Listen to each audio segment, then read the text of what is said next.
2015 में मेरे पापा की डेथ हुई थी। उस टाइम पे मैं क्लास 11th के फाइनल्स में थी। पापा की जो डेथ हुई थी बहुत दुर्घटना बहुत ज़्यादा गलत थी वो, क्योंकि पूरे एडमिनिस्ट्रेशन के सामने, पुलिस विभाग के सामने वो घटना हुई थी कोर्ट में। ये है आयुषी सिंह, जो यूपी के मुरादाबाद में रहती है।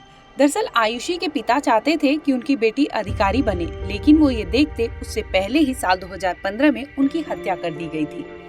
लेकिन उनकी बेटी हार नहीं मानी और अपने पिता के सपने को पूरा कर दिखाया। आपको बता दें कि साल 2022 की यूपीपीएससी में आयुषी 62वां रैंक प्राप्त कर डिप्टी एसपी पद के लिए चुनी गई हैं।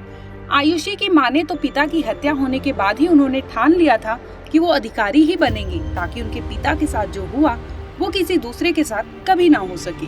जिस समय आयुषी के पिता की हत्या हुई थी उस वक्त वो 11वीं क्लास में थी। साल 2015 में आयुषी के पिता की हत्या हुई थी और इस हत्या के लिए आयुषी पूरे पुलिस विभाग के साथ एडमिनिस्ट्रेशन को जिम्मेदार मानती है, क्योंकि उनके पिता की हत्या कोर्ट में पुलिस और सबके सामने हुई थी। आयुषी की माने तो उनके पिता की हत्या पुलिस एडमिनिस्ट्रेशन का बहुत बड़ा फेलियर रहा है।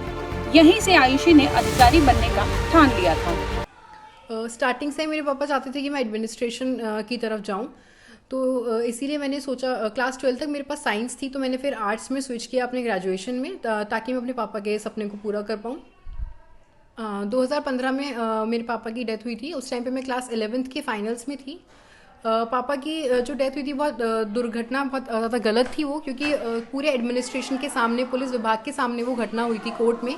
तो कहीं ना कहीं वो पुलिस एडमिनिस्ट्रेशन का फेलियर मैं देखती हूँ। तभी मैंने सोचा था कि मैं इस एडमिनिस्ट्रेशन में आगे जाकर के अपना कुछ योगदान देना चाहती हूँ, ताकि ऐसे केसेस दोबारा ना रिपीट हों। आपको बता दें कि आयुषी का लक्ष्य आईपीएस बनना है और यही उनके पिता योगेंद्र सिंह का भी सपना था।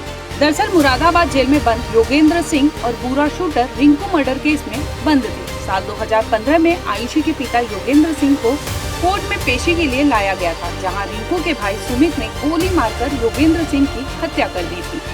हत्या के बाद ही सुमित फरार हो गया था। इस तरह आयुषी के पिता योगेंद्र सिंह की हत्या 8 साल पहले यानी साल 2015 में कोर्ट में पेशी के दौरान ही हो गई थी। Bureau report.